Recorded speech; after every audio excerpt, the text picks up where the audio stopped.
This picture hanging on the wall behind me over here is just the way it looked the day I was captured. And it's those trees in the middle of that picture is where we were hiding when the German tanks pulled up right to the front of it, and we were in history.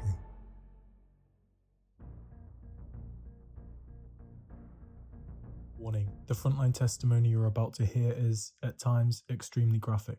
The realities of war are often difficult, but it's vitally important that these stories are told and the lessons are learned. Viewer discretion is advised. We were marching down behind the lines. I saw this bunch of American soldiers being shot at by our troops unknowingly. And this one guy was laying down, and I went to help him, and a shell hit right where I was. And right after I was captured, there was a bunch of guys, and one of us laying down. I thought I could go help him, so I went to help him. And then the American artillery fired a barrage and killed a bunch of our troops that were prisoners. So they didn't make it home. Some more shells came in and cut one guy right in half. And we were out POWs when these shells started coming in, and they were from our side. And then from there on, we went back. A tank fired, and it blew the helmet right off my head. And I thought this was it. But then nothing else happened, so I put my helmet back on, kept walking down. I stayed with the wounded guys, and I tried to find a German aid station. And here's where this little German soldier, he wasn't near as big as any of us paratroopers, and he was supposed to be taking us to the German aid station, but pretty soon he found himself out in the field. He was heading the wrong way. Well, I didn't do anything at the time, but I maybe should have. I've thought of this many times since, and I thought, thinking that he was wanting to surrender to us and go with us back to our aid station and become a prisoner of war of ours. But that's history now. I can't go back and do that. Then all of a sudden, I was not with those guys anymore. I don't know where I lost them. It was in the barn of the house where the Germans were in, and they just ignored me.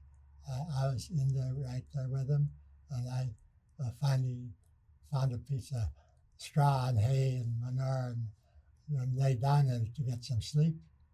And when I woke up, this German in the black uniform, they were the SS, black uniforms. He was stripped to the waist, giving himself a snow bath. Made me feel like I wasn't all that tough after all. They took us to this church where they were holding prisoners, and there I met Frank T. Bragg from Stanton, Tennessee, and him and I were buddies throughout the prison experience. He was in the 502, but he was in the 1st Battalion, I think. He wasn't in the same battalion I was in.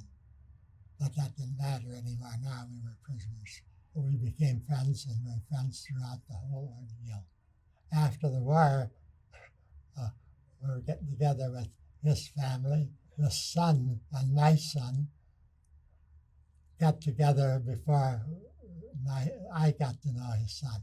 A couple of days later, they took the whole bunch of us, moved us on back behind the lines. There were 2 German guards. They were the only ones that were armed. And we visited with them. They were quite friendly. We visited with them. And then they had 2 pickup trucks there. They loaded on there, and I was at the tail end and by the tailgate on this last truck. And this German guard handed me his rifle before he climbed aboard. Well, before he climbed aboard, we took off. The driver wasn't in tune with what was going on behind him. And so this guy went back and rode in the other pickup and followed us. And we rode for some distance, And I was able to take, this was a rifle similar to our M1, semi-automatic, and I took it apart, put it back together again while we were riding before we left staff. And that was the last we had to ride. We walked from then on. And when we came to Flammersheim, Germany, that was the first place we had indoor living quarters. It's like up on the third floor of the old warehouse where they had straw for bedding, which had full of lights, and we all got lights here. The German came with what he called coffee.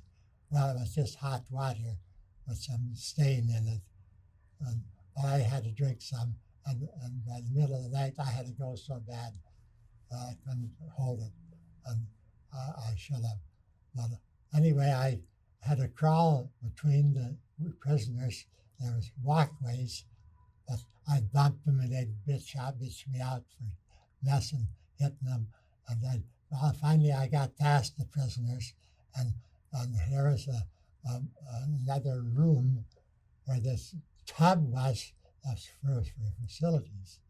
And here's where I kept kicking my foot forward, trying to find this tub. And then finally I kicked that tub. But I must have kicked that tub between the feet of the guy that was sitting on it. And I let go, and of course I did it all over him, and he didn't like that too well. And I got swore at, and new swear language I learned there. And I didn't say a word. It was pitch dark, and I was glad it was then. So I snuck back to my space, and that was the end of that. He never found out who did it. Where we went from that Flammersheim, we were there for a little while, not very long, but we were there for a little while. Didn't have any activities, any action there. But we were there for some time, and then we went on to the next space. The food situation was pretty scarce, and the first free food we got at this point was from German prisoners who were working on the farms, and they brought veggies back with them from work and cooked them up in the house where they were kept overnight, and they asked us to eat with them, shared with us. And there was good scrambled veggies mixed together and cooked, and it was very good, and we needed it really bad.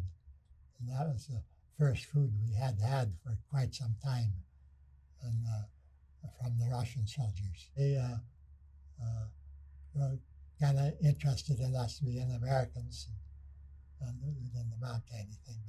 But we went to where they crossed the Rhine, and there was a bridge still standing. Well, they had a stone shed, or a block shed, that they kept the prisoners, and it was colder and I'd get out. And in the morning, we crossed the Rhine, and I was a bit of a smart aleck. I said, guys, think about it. We're beating both Montgomery and the British, the patent across the Rhine. That was a big thing then. That was a high spot of that stop.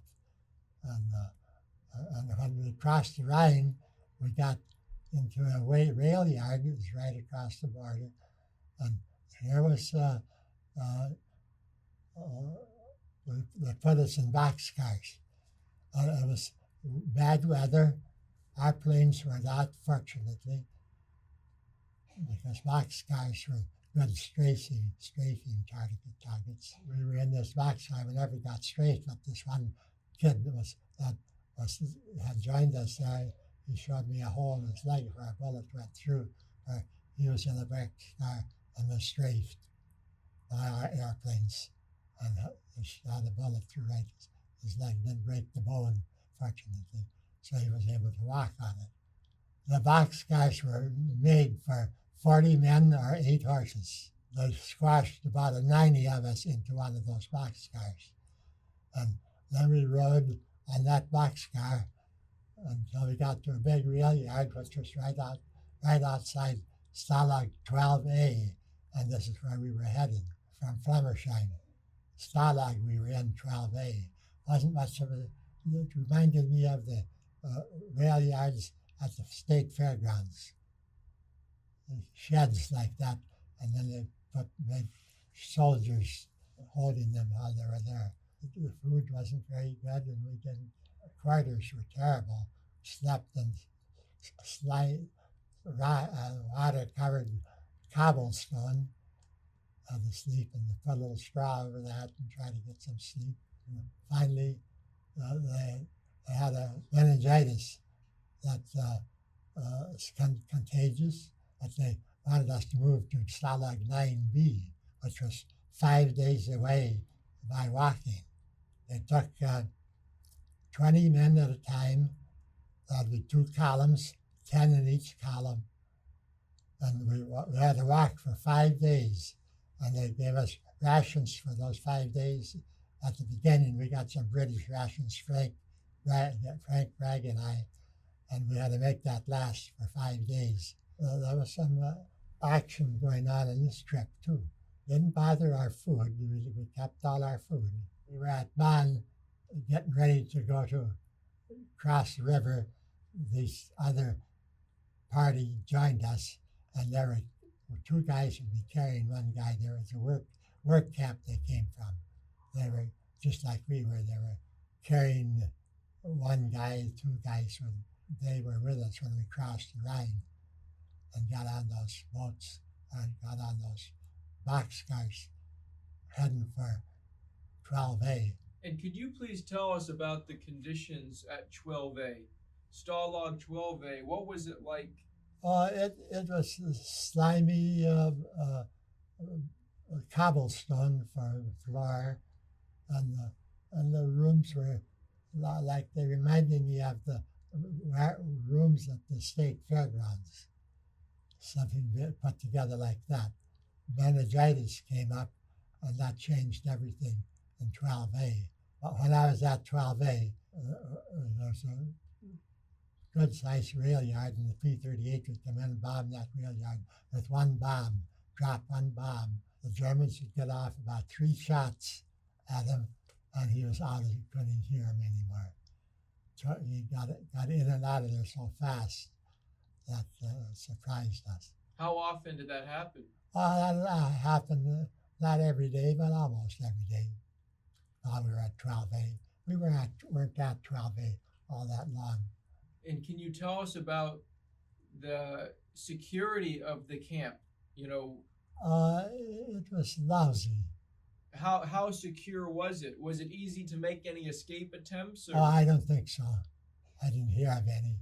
How did you get from 12A to 9B? Well, we walked from Stalag 12A to 9B, and 9B is as far as I went. That's where I was liberated. Well, this kid wanted my boots. I could tell when it came to, we had 3 new guards every day, and the old guards would go do something else. And I saw this big kid looking at people's feet, so I knew what he was after. So I kept struggling around and got to keep my feet under the snow and tried to keep troops away from him and me. He finally got to me and put his feet alongside of mine, and my boots is what he wanted. A paratrooper doesn't give up his boots all that easy. And these were a good pair of boots. I didn't want to let go of them. And I argued with him, and I finally told him to wait until that night to come and get his boots. And he agreed to that, so I could wear them the rest of the day. Well, lots of things can happen in a half a day in the prison lineup. First off, one of our bombers came over, a 2-engine bomber, flying real low, and we could see them guys sitting in there, and I know they could know what we were. And here they go up to the town we were about to walk through in a few minutes and dropped 5 bombs and flew off.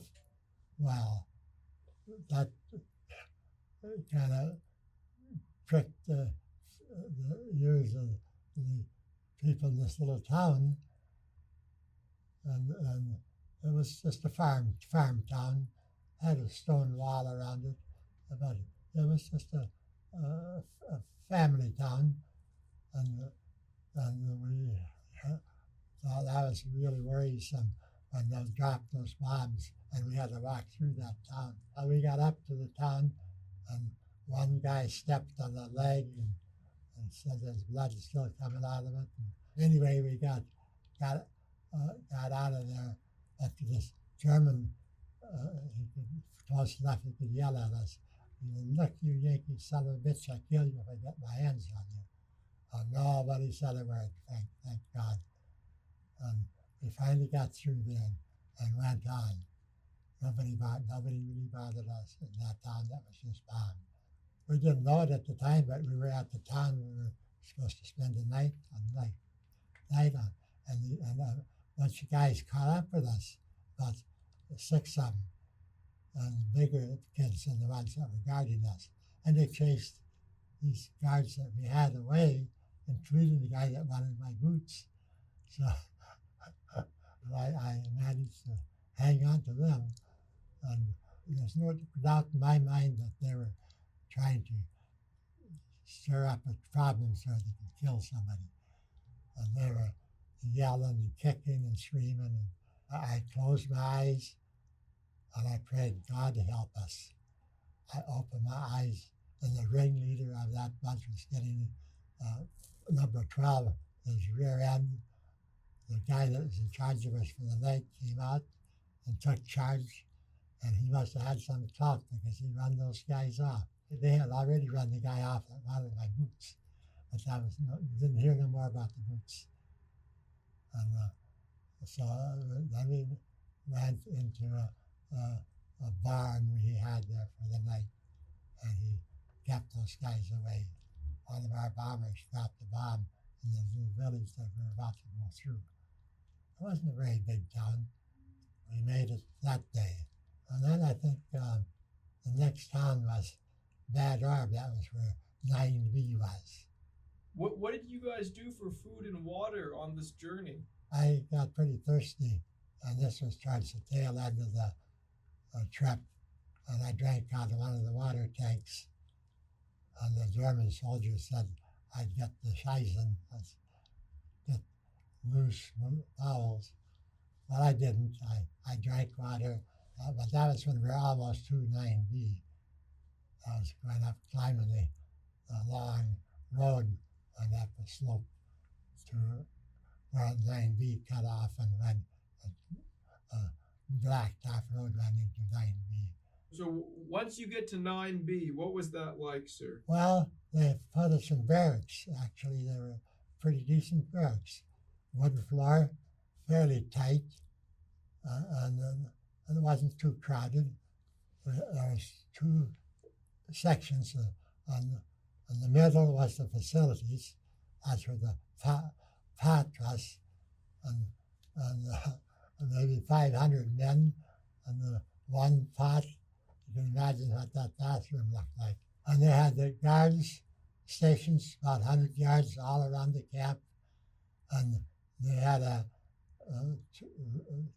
stilts, and it was up to about 50 feet. And when it mounted, the Germans had 2 men with machine gun up in each tower. That was our guard duty. March now.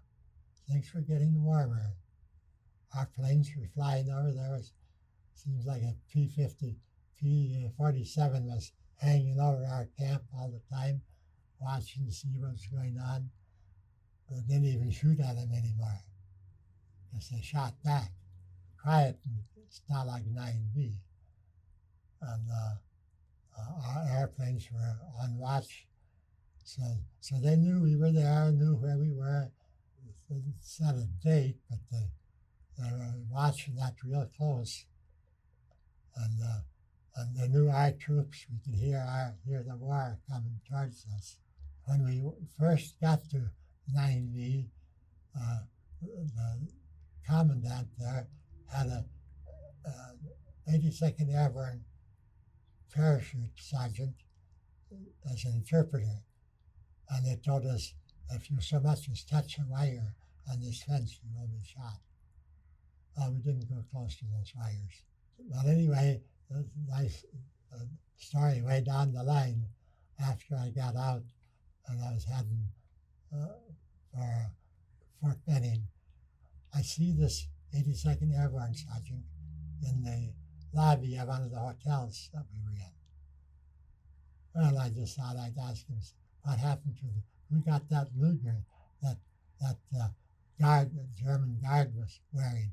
He was kind of like Sergeant Schultz in stature, and he had this nice new straps with a Luger pistol, which everybody coveted. And that sergeant told me he shot himself with that pistol. Going downhill for the Germans pretty fast at this stage of the game. I heard the war coming towards us, and then our commandant let one of our men out to make contact with our troops so they wouldn't shoot the place up by accident. And in which he did, he talked English and he could talk German. And he went out that somebody didn't know this, and they recaptured him and brought him back, but they turned him out again the next day. And I don't remember his name, but he was a young fellow. He hadn't been a prisoner very long. So he was into all this, and he kept track of what the Germans were doing, and they kept track of what we were doing. And it was getting pretty close. This isn't getting towards April, and April 1st, I was talking with this British soldier. He had been busted into our camp from a British compound, and somebody had dug a fence under the fence right behind our barracks. Got through the double wire with the cross and the coils of wire in there, just like you see in the fences. And they had dug a hole and were ready. Some people had already left, apparently, but this British soldier said he was going to leave as soon as it gets dark. And I tried to talk him out of it. He says, I was this close to liberation once before, 4 years ago in Africa. Well, that kind of shot my argument. Whether he went that night, I don't know. But he had a good reason to go. But then you get out there, you could get shot real easy anyway. But I never heard more about that British soldier. This was Easter Sunday. We didn't know it was Easter. The next morning, it just happened to be my 21st birthday. Guards had left the towers already by middle of the week, so we didn't have any guards up in the towers anymore. People were getting pretty bold now, and the other troops from other nationalities were joining us, and this was April 2nd, 1945. I had just been out of the house. I was just going back to the barracks. Just got out of sight of the barracks. I hear this rumbling. I hear those about 6 of Patton's tanks came through that prison gate without opening. And just like that, everything changed. We got sea rations, and then we exploded on sea rations. That made everybody sick because we weren't used to heavy food. My 21st birthday, and the commandant that was in charge of the group that captured our Stalag 9V, he said, we'll have you guys home in 30 days. But we just laughed. It seemed so impossible. For we were walked halfway into Germany and have us home in 30 days. That just seemed out of reach. Well, I didn't get out of the camp right away, but I walked around, did what I felt like doing, found newfound freedom, and I went out the prison gate one day, June 5th, April 5th, and here was a little Red Cross trailer had come in with coffee and donuts. Well, I went up and had coffee and donuts, but alongside of the coffee and donuts, right in the window, there was this stack of V-mail forms. That was a letter the Army had, a one-page deal that you wrote the 2 addresses and the message, and then folded it up and it became a letter. Well, I can write my folks a letter and tell them what happened, which I did. I gave it to them there. I don't know who took it, but anyway, it headed for the U.S. And it didn't go the usual route because I've still got the original letter that I wrote in Germany, middle of Germany. We were free now, and now I just to get the heck out of there. Well, there was too many people to get out right away. They took the sickest first, and I wasn't as bad off as some. And then on April 5th, they got to us, and we went down the hill and got a shower. They had an outdoor shower there, so we could go change clothes. We hadn't changed our clothes since December, when the Battle of the Bulge started, and we still had those dirty clothes on, and we didn't get a uniform, we just got clothes, ODs, olive drab. We went out on the C-47, and the young kids, I think they're like 18 years old, flying these C-47s, and I was thinking they were driving around playing games with these airplanes as we were flying out of Germany. And although I saw a rabbit down on the ground one time, they were that low. I don't know if I said it to the other guys, but I said it to myself. These kids, we got this far, I don't want to blow it now. They made it to Le Havre, France, and they had a tent hospital there, and our tent, we slept in tents, big tents, slept in the grass. They had grass out there. And then we waited there until they got a boat for us. Well, by the time I got on the boat, I could hold food. Up until then, the guys would say, well, if I ever get a chance to get on KP again, everybody got sick from that lack of potency in the German food to our sea rations. And we just sicker than a dog, everybody. But we were happy, we were free, and we knew that would go away. And I had stopped throwing up and pooping by the time I got on the boat. And well, I was standing right by the rail, all by myself, just getting underway, heading to hard home across the ocean. And the boat was just moving, and the sailor comes up real apologetically.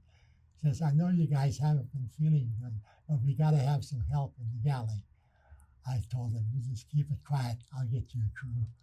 And I took my buddies down there, and they told us, if you guys will help till midnight, we'll break out the homemade ice cream. And the Navy makes good ice cream. And all the food in the Navy was super good food, no matter where we got it. We could go eat anything out of the stores or covered on the ship. Nobody bothered us. We could take whatever we wanted. I had my P-38 can opener, so I could open those metal cans of peaches and pears, and I'd eat the whole can. And this took 14 days to cross the ocean. And this was a good 14 days. We enjoyed every bit of it. Good food, good company, and on the way home, we got to New York, And I don't remember if I saw the Statue of Liberty or not, but I'm sure we were looking for it. But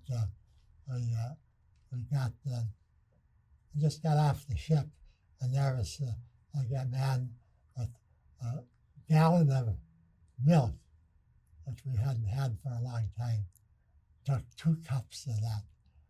Well, then they took us to a rail yard, and then they got us on the right train to Minneapolis. And this was a troop train. It was rather airy, but we didn't bother. This is in April now, so the weather was pretty decent.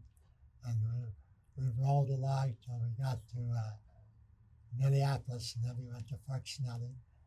And my sister was a nurse's training, and she had an apartment up in Minneapolis. So I went over and visited her the first night. And when we were over there, I called my folks and told them I'll be home sometime tomorrow. I don't know how I'm going to get there, but I'll be home tomorrow.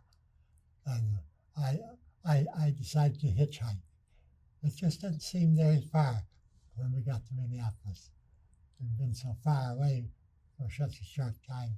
And I took the streetcar to South St. Paul, ran up that long hill there. First car that came along, I got a ride. And then I had to get over to 61 because I wanted to get down to number 7 that went through Welch. And I got a ride as far as the Welch church. That was a common denominator of that spot. That's where number 7 hits 61. And I got off and walked a little bit, and there's a car come along, he gave me a ride, and he was a short-tailed relative. His brother married my cousin, and he took me as far as he lived, which was halfway to Welch, and let me walk the rest of the way. But I did walk the last 2 miles of that journey from the Stalag 9B. And it was the best 2 miles I ever walked. I even knew some of the trees that were there, and the dogs that barked, and come around into Welch and went around the store was on the corner, and number 7 went around that corner. There were 2 guys that had known me all my life sitting there having a beer or whatever outside the cafe. This one guy says, "You're stepping pretty lively for a dead man." And I was stepping pretty lively because I was almost home. All I had to do was go across the bridge, and I was home. I crossed the school grounds and got in on that path that we had made when we were going to school. And the folks were standing out in the yard and see me coming. They went to every conveyance that hauled people, but of course I wasn't on any of them. And that way I finally got out where they could see where I was. And then I was home. It's kind of deep by now anyway, but I didn't run, but I'm sure I stepped pretty lively. Like that guy said, you stepped pretty lively for a dead man. And they had started funeral arrangements for me. Later on, I went and talked to the postmistress. I wanted to know how that letter came about when that letter from the prison camp got home. And she said my few folks were planning funeral arrangements. She said, I came to your letter, picked it up. I think here's a letter from Ken. It's almost done. Everyone thought that you had been killed. Yeah. And she found a letter from me. What was the letter that the... That was the letter I wrote in the prison camp. But what information did your family get before that? Just that I was still alive, and I should be home 30 days. And, no, before that, did they got a telegram? They didn't know anything before that. Didn't they get a telegram saying you were missing? No. Yeah, that I was missing, but they didn't know I was a prisoner. All the letters that they wrote after I was captured they got back again, and there was MIA on it, and some officer signed it. And that was about all I managed to. They didn't even get an actual telegram. No, some soldiers came to the house and told them that I was missing in action. That was a stature of the way it went down there. And they didn't know anything either. So you see your folks, your mom and your dad, and what happens? I mean, what did you do? Shake his hand, hug him? Oh, a big hug, of course. And my dad wasn't much of a hugger, but I think I got a hug out of him then too. And your my mom? Mother was, she was on her knees when she prayed, and somewhere along the line, her prayers must have been heard, because I had a lot of close calls, and I hitchhiked home. So even though they went through every vehicle, the train, the bus, everything, waiting for me, I hitchhiked home. It just didn't seem very far away for some odd reason. There was nothing exciting. I was home now. But then I went, this was a delay en route type of furlough I got. And that was I had 30 days to get to Fort Benning, and I could go home. But we also went down to find in Little Rock, Arkansas, put us up for 2 weeks in the finest hotel I've ever seen. And that's where I saw that 82nd Airborne Sergeant talking to somebody. Wally was missing in action also. And he got captured before I did. So 2 out of 3 on that good idea we had to get out of the 101st Airborne. 2 out of 3 of us were prisoners of war, but we both made it. And I ran into Wally down in Fort Benning. I was just riding the bus, and the bus stops, and Wally crawls aboard. I never knew what happened to him. Well, him and I had a lot of fun then that summer. We hitchhiked together, and we'd go to the air base and hitch a free ride on an airplane to anywhere. We went down to Atlanta, I think Miami, and different places like that. And it's all free. All we had to do was crawl aboard. Mother's Day happened right after we got my 2 brothers that were in the Army. They got furloughs. So we were all there for Mother's Day, and we all went to church together on Mother's Day with the folks. And they were expecting me to be gaunt. And my brother Ed, he had just gotten married, and he didn't get fed too well. Anyway, this old lady comes up to him in church.